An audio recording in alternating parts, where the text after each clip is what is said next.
1, 2, 3, 4.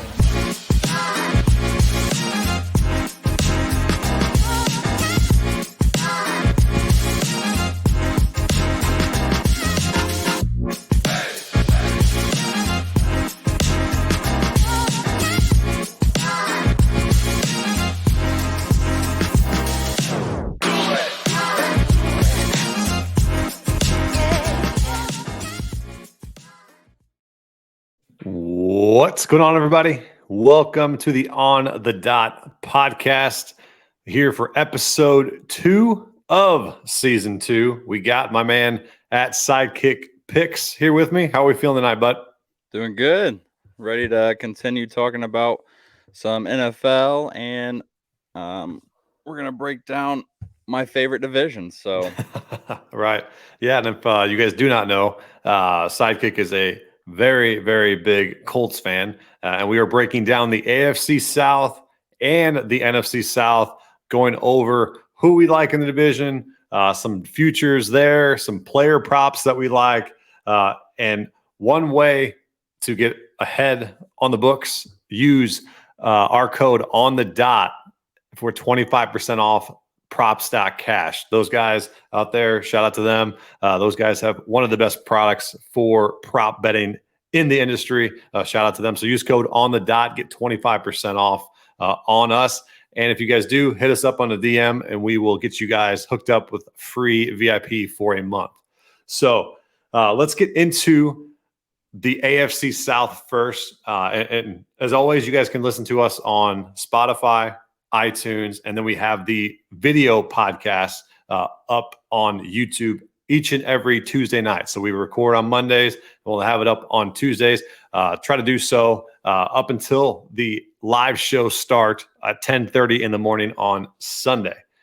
First, what is that, the 4th or 5th or something like that? I can't remember what day it actually starts on, but I'm too excited to get going on there. So AFC South, let's start here.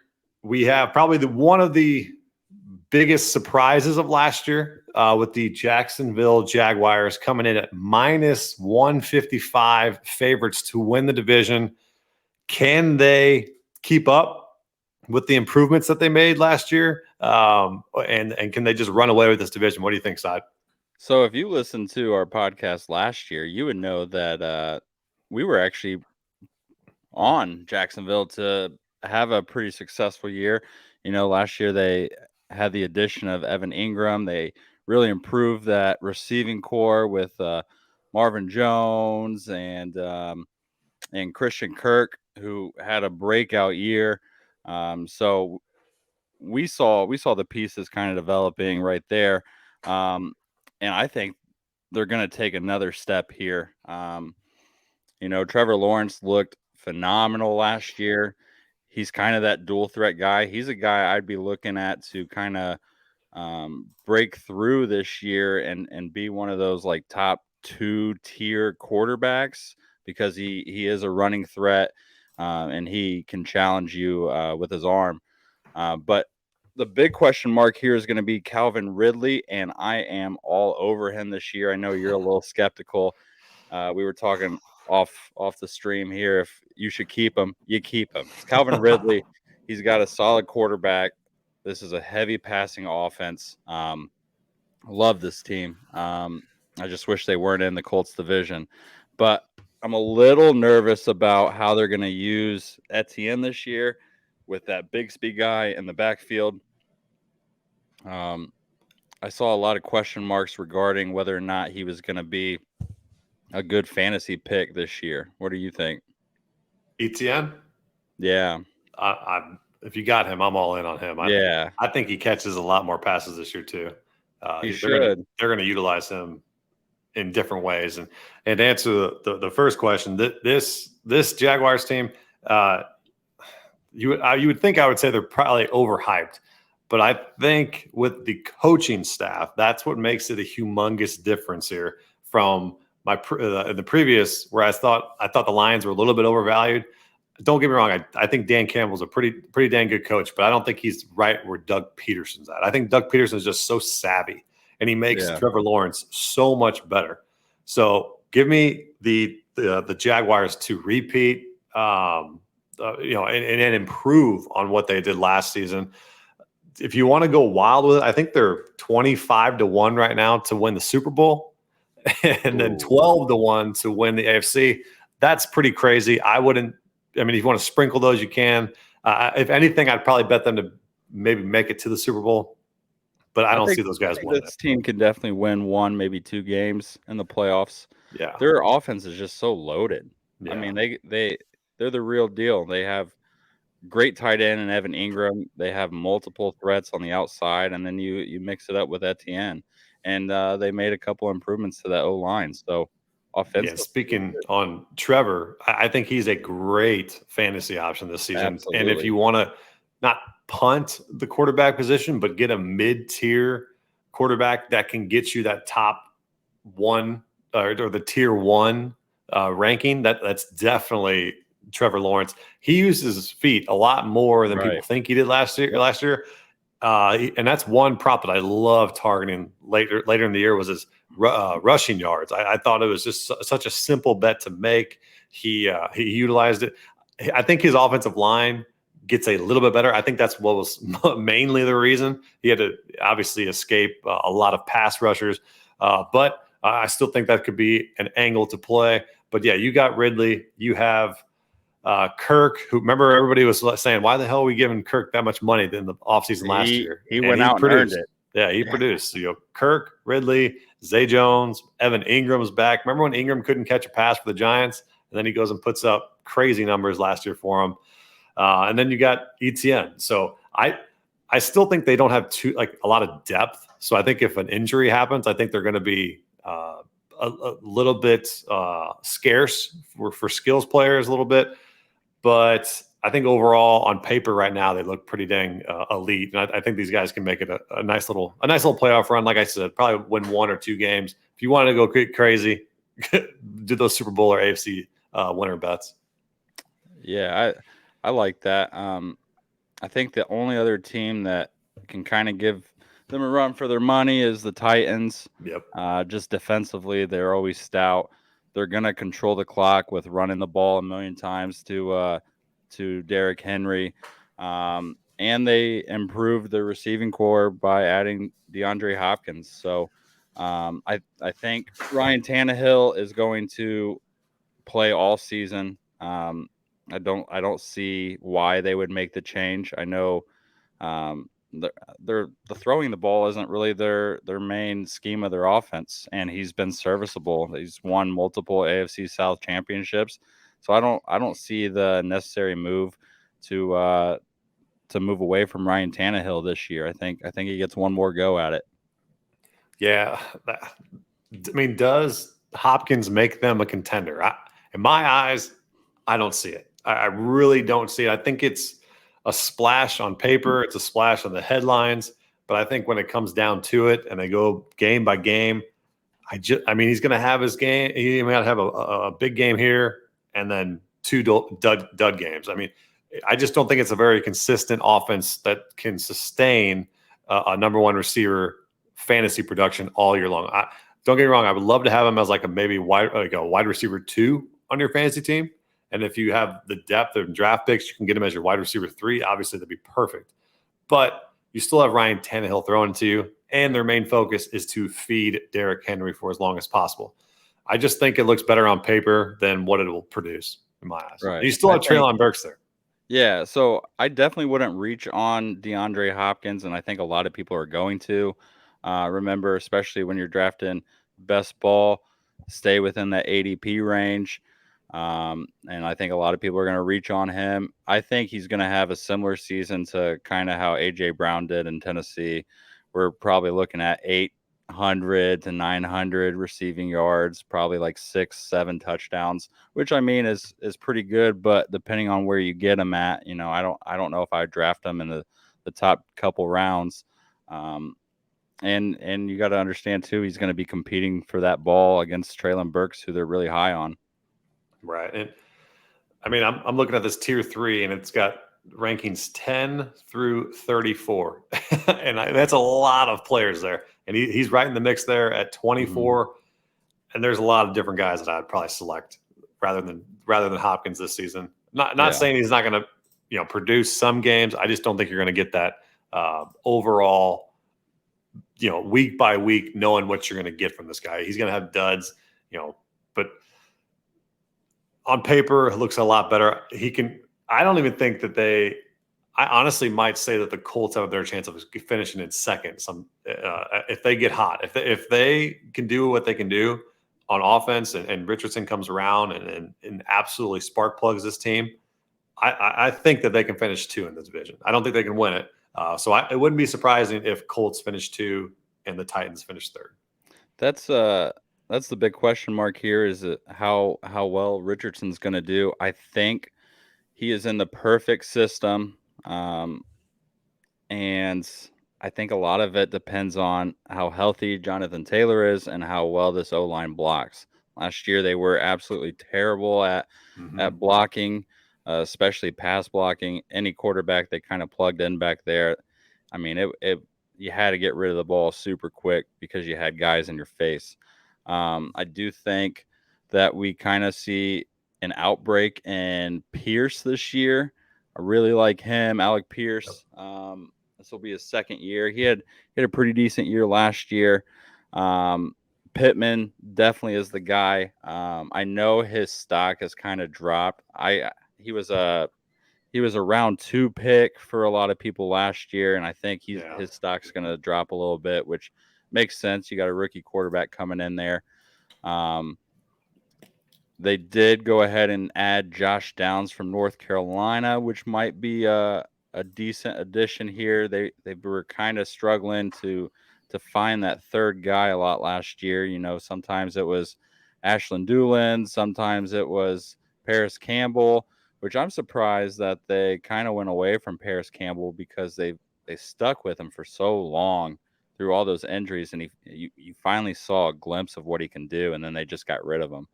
So a little surprising there, but it all hinges on this O-line and how Anthony Richardson's going to fit in the system. I think, especially when we talk about prop bets, his line for passing yards is at 27.82, I think is the number, and I kind of like that under. There's a lot of reports out there that Gardner Minshew is going to start for the first part of the season, which kind of makes sense to me.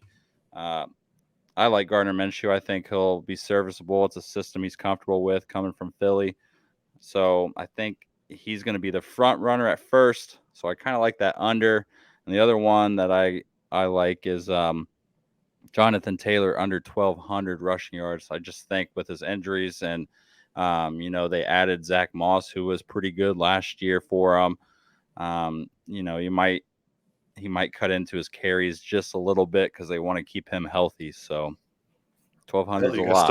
You still got Deion Jackson, who came by and ended up having some good solid weeks for a couple fantasy owners out there for last year for when Taylor was hurt. So I remember us talking up Pittman last year. It was for good reason. Matt Ryan loves to target a specific receiver, and that was him. It was going to be him all season long. He started off incredibly hot and faded miserably. And I agree with you. Pierce should have a bounce back year here. But back to Pittman real quick. Depending on how long Minshew starts, if Richardson starts week 1, I think Pittman takes a hit. But if Minshew gets 2, 3, 4, maybe even 5 weeks, find him. He can definitely sling it. Yeah. We've seen Minshew throw it in the NFL before. But so maybe just look out for that. In my gut, I think Richardson ends up if he's not week 1, it's kind of like that Justin Fields where everyone, you played Andy Dalton, but you didn't want to play Andy Dalton. You played him for a stupid reason because you didn't want to give him the starting job, and then all of a sudden everyone's booing, put Richardson in. I can see that happening here in Indy, and I ultimately think Pittman long term is not a guy that I'm trying to target this season in fantasy. If he falls to you, get some good value, go right ahead. But he's in that late tier 3 for me. That kind of like Hopkins, where I'm not gonna target too much. And I think if Minshew does start early on, he's going to be an excellent DFS option. Yeah, nobody will plan to play him. Yeah, because this guy will throw 400 yards on you, and he'll drop 3 touchdowns. So I think he'll be pretty cheap and a guy that we should take advantage on pretty early on.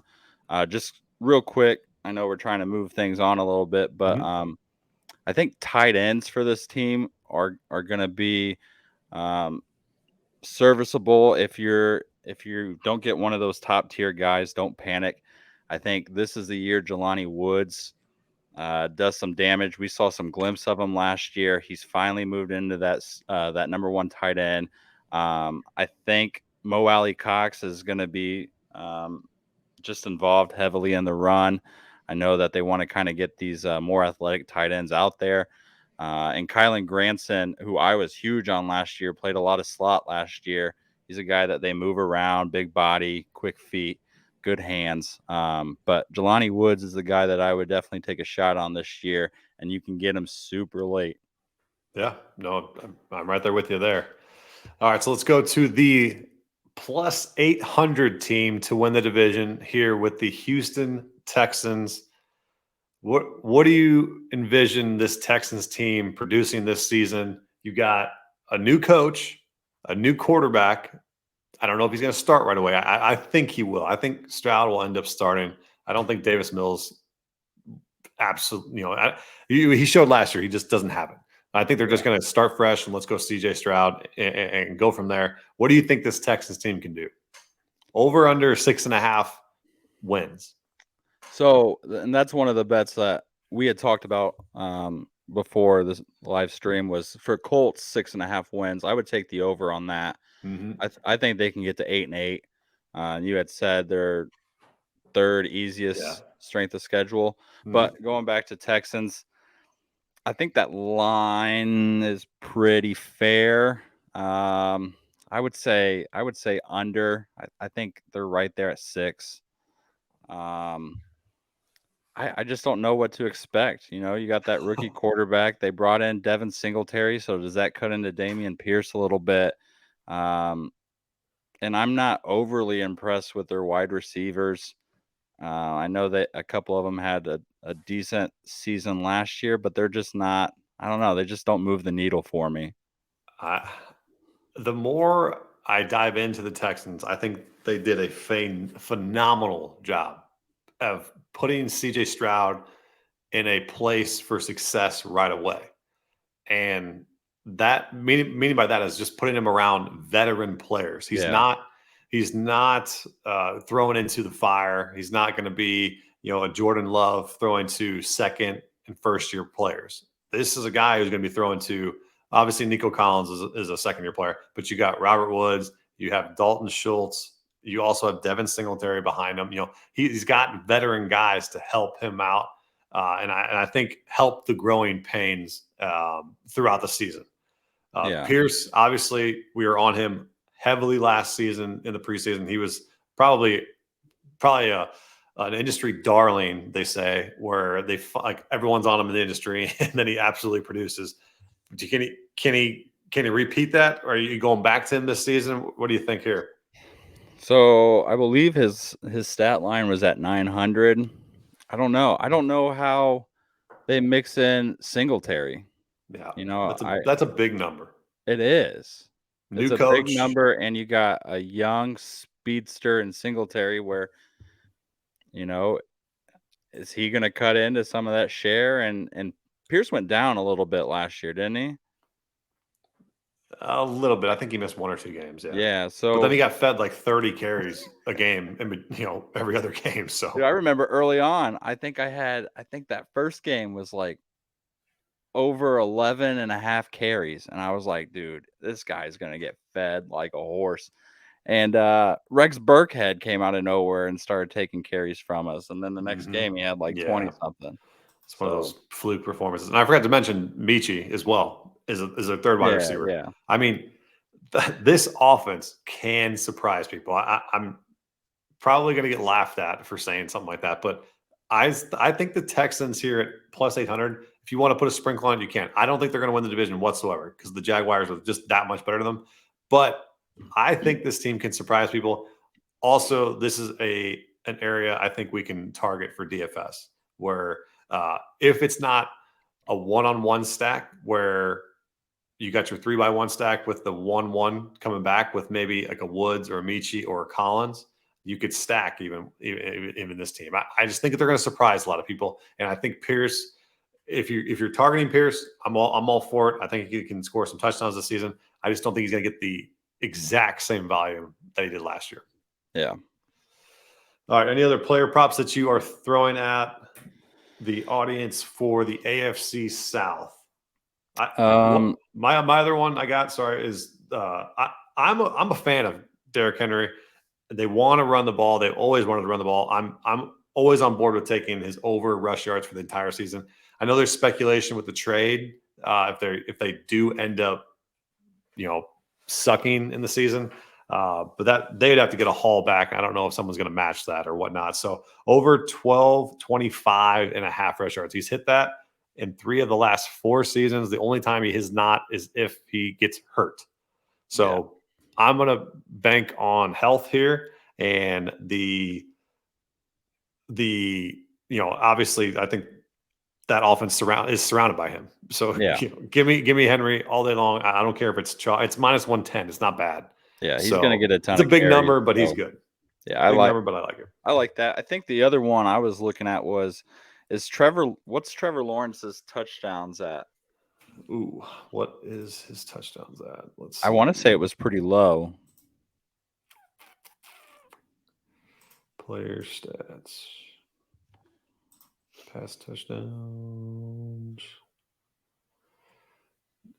Over 26 and a half.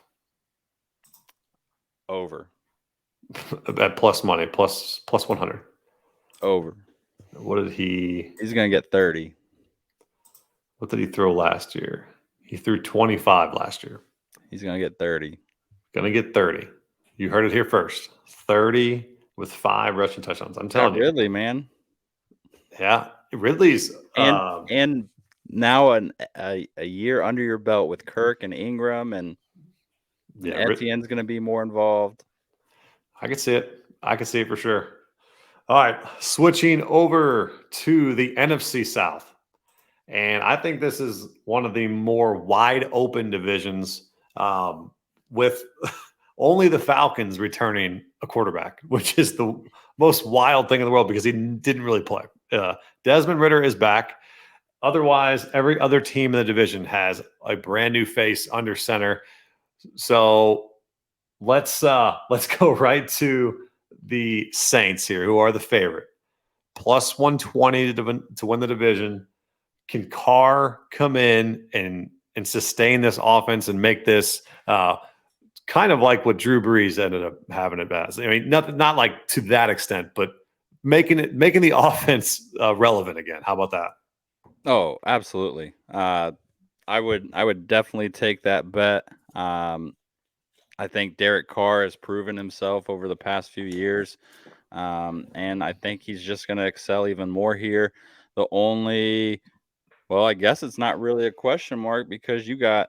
I was going to say I know Alvin Kamara's got some legal issues that may mess up some of his playing time this season, but they just brought in Jamal Williams, who had 1 million touchdowns last year. So, yeah, why not have him? And then, I don't know how this Miller kid's going to do, but I like Jamal Williams. I think Olave has a pretty good year. I think his number is 1050 for his receiving yards, and I think he goes over that.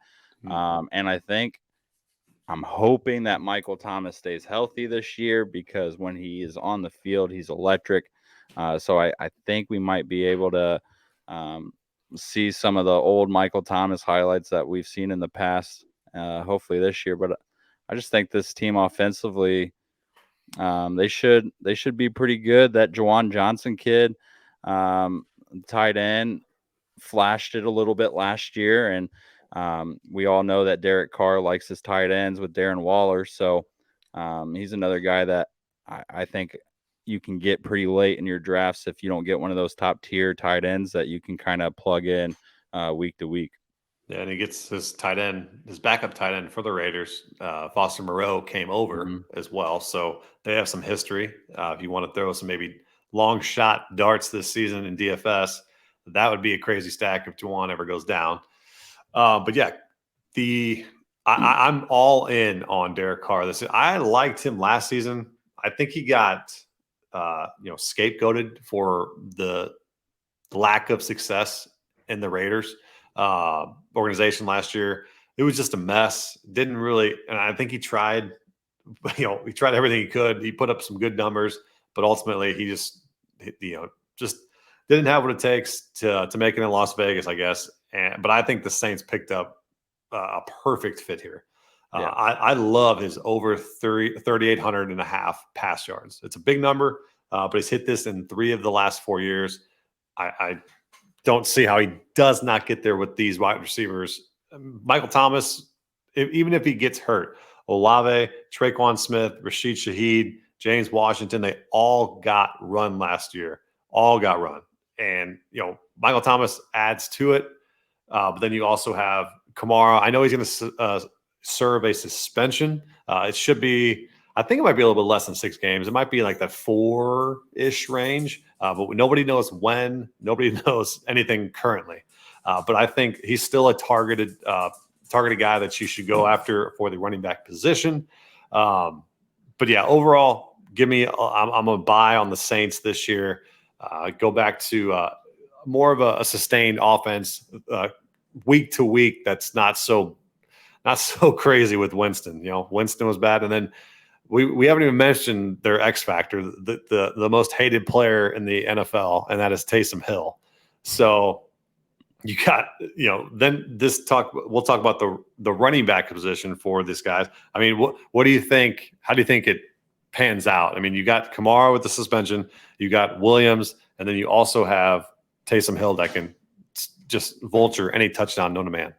So I think, if when Kamara gets back, we see kind of that old school version of the Saints with Kamara and Mark Ingram, where Williams is kind of filling in as that Mark Ingram piece.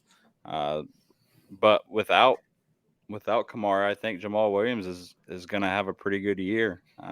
Last year, he surprised some people and filled in pretty well when Swift wasn't in there. So why not? I think it's his job to lose here. Yeah, I mean, obviously, when Kamara comes back from the suspension, he's going to be the guy. Yeah, just to fill that, you're gonna have the Jamal Williams games. You're going to have the Taysom Hill games. But I think overall, if you want to target Jamal, I still am skeptical about. I mean, he's not going to score that many touchdowns again, but I think he's going to get additional yardage. I think he's currently in where's his tier at for running backs? He's in that tier 3. Yeah, or no, sorry. He's in this tier 5. So, but I think he can jump up, obviously, once Kamara gets rolling, because Kamara's in this tier 4, because everybody has no clue what the heck's going to happen with him. right. But I think the top producer is somewhere in that tier 3. I don't think you're going to get a bona fide guy that ends up. But you wait on Kamara. He's currently getting drafted. Where's his drafting at? Consensus is ADP 31. So it's a little. You get him a lot later than what you normally could get. But yeah, it's just a backfield that I'm probably going to stay away from ultimately, and try to stay away from in fantasy, because there is so much question marks there. Right. If you had to target somebody, I'm still going after Kamara. I don't care if he's serving a suspension. You can get somebody, to kind of plug in during those times, and then have an elite running back as well when he comes back. Just like you kind of feel like you've acquired a legit running back when he comes back from that suspension. So. All right, moving on to the Atlanta Falcons, and this is a hot pick. I've seen a lot of people taking this Atlanta Falcons team to win this division at plus 215. Are you buying it? What do you think about this overall team here in the Atlanta Falcons? I'm not buying it. So I think it's super weird that they went out and drafted a running back I don't know. I thought Algier was pretty solid last year, and Cordarrelle Patterson looked really good. At one point, was he was leading the league in rushing for a little while, wasn't he? Or he had Yeah, like he was up there. yeah. So you had two guys that were producing like crazy, and then you go out and you have so many other needs. I don't know. I just question that a little bit, but I don't trust Ritter. I know everyone's big on Kyle Pitts. I'll probably fade him again.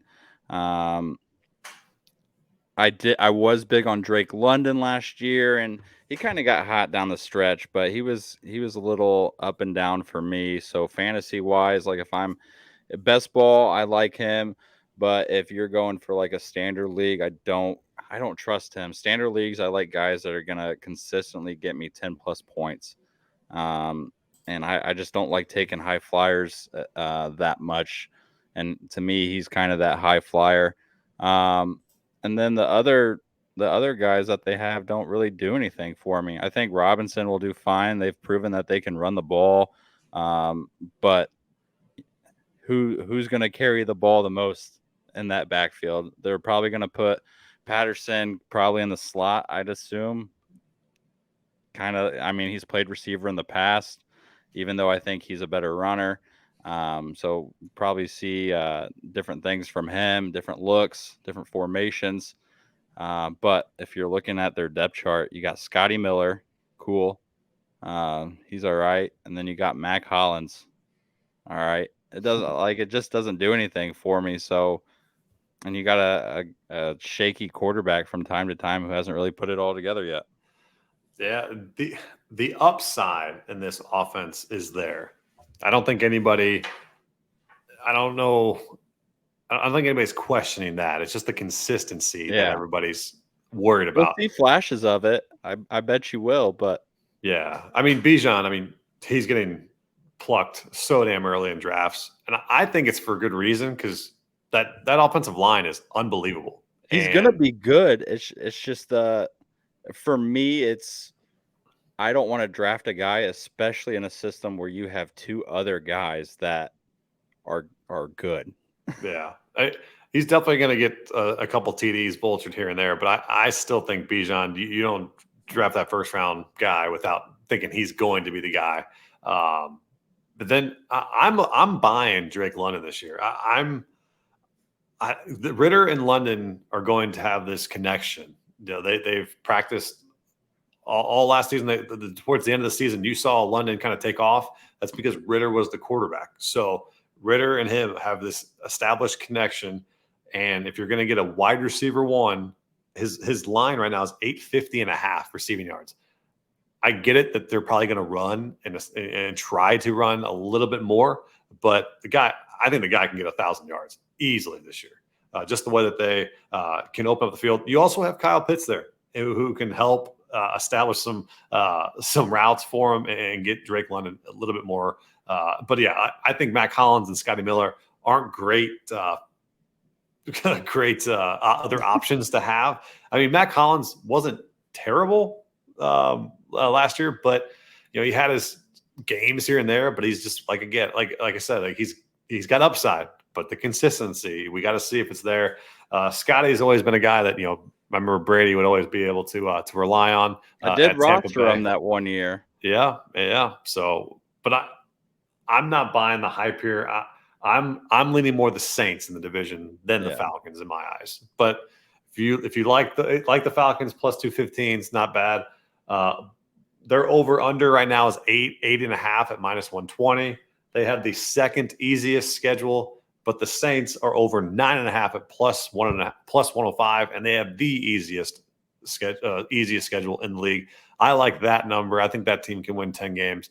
Only thing I'm a little bit worried about with the Saints, going back to them real quick, is their secondary. I think it's going to be a little bit more questionable than it has been in years past. But still, I think the Saints can get this division and get to 10 wins for sure. All right, on to the last two teams we'll talk about. We got the Panthers plus 400 to win the division. Over under wins 7.5. Oh, man, we got a lot of question marks for this team. Lots and lots. We got Bryce Young obviously going to start. Then you have the addition of Miles Sanders. You have the addition of Adam Thielen. You have the addition of DJ Chark. You have the addition of Hayden Hurst. I mean, a lot. Oh, and Chenault Jr. as well. So you have a lot of pieces coming together. And you have one of the coaches that we despised last year at the Realm, Frank Reich. What do you think this Carolina Panthers team can produce? Plus 400 to win the division, over 7.5 wins. What do you expect out of the Panthers this season? Well, you've seen Frank Reich coach before, right? Oh yeah. What a weird move. I don't know. Why would you go out and get this guy? I hate Frank Reich. I'm sure he's a great dude, but I'm glad he's out of the Colts locker room. Let's just say that. Yeah. I don't know. On paper, the skill guys on this team are exactly what you want. It's Frank Reich's system. Don't trust it. There's some question marks around Bryce Young and will he be able to produce at this level? I don't know. It's a tough one. Like, I like Hayden Hurst from Cincinnati. You got two good backs, and Miles Sanders and Chuba can come in and kind of fill that. And those receivers are pretty good. I've always been big on DJ Chark. I was big on DJ Chark last year. I think he's a good piece for you to have in this system. A big, lengthy guy that can stretch it. And you went out and got Mingo, who's going to help a little bit. I don't know how well they will do this year, but it's definitely a great start to putting something together. Yeah, and Bryce is kind of in that CJ Stroud where they're surrounding him again with veterans. I think it's very smart to do, and that's what you got to do. They're way better veterans. And these are way better veterans than what they got in Houston. But I think it's similar environments, atmospheres. Again, I mean, I guess I'm going to give Frank Wright a little bit of a pass and see what he does here for the first season. But Carson Wentz sucks. That guy was awful. So I don't know that's who he wanted. I get it, but man, he couldn't produce anymore. He had like who else he wanted? He wanted Bryce Young. Just saying. Hey, let's see what I'm going to give him a second chance here. I'm going to give him a second chance. Miles Sanders should come in and be pretty good with Chuba in the backfield.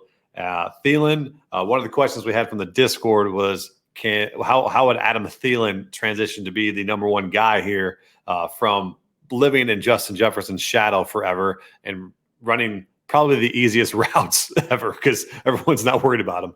So what do you think of Thielen this year in fantasy? Are you targeting him or are you fading him? I think he's going to produce like how he has been. I mean, he's getting up there in age a little bit, and the other guys on this roster are really good, and they're a lot younger.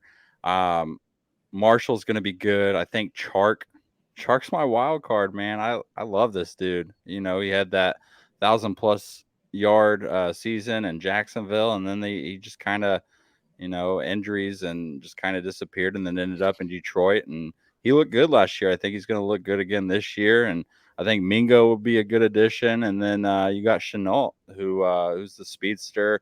He'll definitely get in there in the slot a little bit.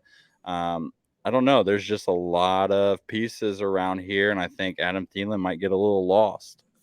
He's a guy that's going to catch the ball if it's thrown to him, but I don't think you're going to see anything flashy from him. Yeah, and this wide receiver core, they're names that everybody can be familiar with. I just don't know how well fantasy-wise they can do. I think if you snatch Thielen up as a wide receiver 3, wide receiver 4, you kind of see him how he's going week to week. You can do it, but it's just so hard to trust him with a rookie quarterback, a new system. I know he's technically the number one guy on the depth chart, but it's hard to see him put up crazy numbers. I do think he's a guy that could catch some touchdowns this year. That's what he's kind of been always known for. That's the only way he's going to score you a ton of points this season is because if you look at his past few seasons, and yeah, you have Justin Jefferson and whatnot, but 700 yards was right in there, and he kind of had that drop off. I mean, he was good when Diggs was there, but he's aged a little bit. I just think he's right in that 700-yard range and probably 6 touchdowns. Yeah, because I think you that's what look you're at gonna his get. time in Minnesota, he's got 74 receptions, 67 receptions, and 70 receptions Yeah. with 14, 10, and 6 touchdowns. Obviously, he's been going downhill for the last 3 seasons, and he's projected close to about mid 50s to 60 receptions and 4 to 5 touchdowns. It's just a guy that I think the industry is very pessimistic on. I think they're kind of waiting to see. I would target later in draft if you get some value on him, yeah, but I'm not someone that he's particularly. I'm not targeting him. Yeah, As he's not a guy I'm circling. Yeah. All right. Any other on the Panthers there? I think they can make some noise. I just don't see it. I really like the Saints or the Falcons over them. But then we have another plus 800 team in the division to win it. You got the Tom Brady less Tampa Bay Buccaneers. You got Baker Mayfield at the helm. What do you think about this team, man? I think we're looking at an 8-win team here. You know, you have veteran receivers are going to get open for you. Baker Mayfield will be serviceable, I think. And you have a solid running back core with Rashad White and Chase Edmonds. You know, I think their only downside and for skill wise would be at the tight end position. But other than that, I mean, you still have Mike Evans who's going to produce. Chris Godwin, if he stays healthy, is going to produce. Russell Gage. So I think there's potential there. It's a tough division in terms of like who's going to actually do well, and I think the Falcons have that running game where they can kind of control the clock, but I think the Bucks have a little bit more upside with an experienced quarterback and an experienced receiving core. Yeah, and I mean Baker he's just not very consistent, but he's going to have his games. So we've seen that last year when he got picked up by the Rams. He kind of just took off a little bit. You know, he had nothing to lose. Was playing for his job a little bit there, but he really played it with that nothing to lose attitude and came out slinging it. You know, he's got 3 legit receivers: Evans, Godwin, Gage. The main thing is the offensive line with this team because they were horrific last year. But I also think that the play calling was so repetitive. Byron Leftwich obviously is not there anymore. It was just run, and then you pass, run. And I don't know why, because you had Brady, and maybe Brady was a little bit more hurt than maybe people thought. I don't know what was going on that end, but it was one of the most frustrating things in the world to see is just Tom Brady hand the ball off and Leonard Fournette get 1 yard over and over and over. So I think this is a little bit more opened up passing game. I think they let Mayfield roll out a lot more. Don't stay in the pocket. He's a little bit more agile than Tom Brady, obviously. So he can use his legs to get away. Godwin is a guy that I'm targeting a lot in drafts. I still like Evans. Evans is rated below Michael Pittman in some of these, and I'm like, I'm taking Evans over Pittman any day of the week. And speaking of Mike Evans, I'm taking his over 6.5 touchdowns at plus 120. I know it's a lot because he only had 6 last year with Brady, but that offense last year was just horrifically bad. I think it can still be somewhat decent, somewhat better than it was last year. And it's kind of crazy to say because you got Baker Mayfield under the helm, but I think he just is a better fit for what they want to do and that struggling offensive line here. Yeah, I agree with that prop. I mean, he's hit it in 4 straight years before last year, and he was right there last year. He missed a couple games, but yeah, you're gonna want to throw it up to him in the end zone. So Yeah. he's that guy. So Yeah, I don't he's mind a that. big target there. Yeah. All right, and then one of the last questions we got here: what do you think of Rashad White this year? Is he a true three down back? I mean, they got rid of Fournette. They just said, nope, we don't need you anymore. Rashad White had a coming out party last year at multiple times. I mean, what do you think about Rashad? But they also went and picked up Chase Edmonds, who has been known to be that third down back.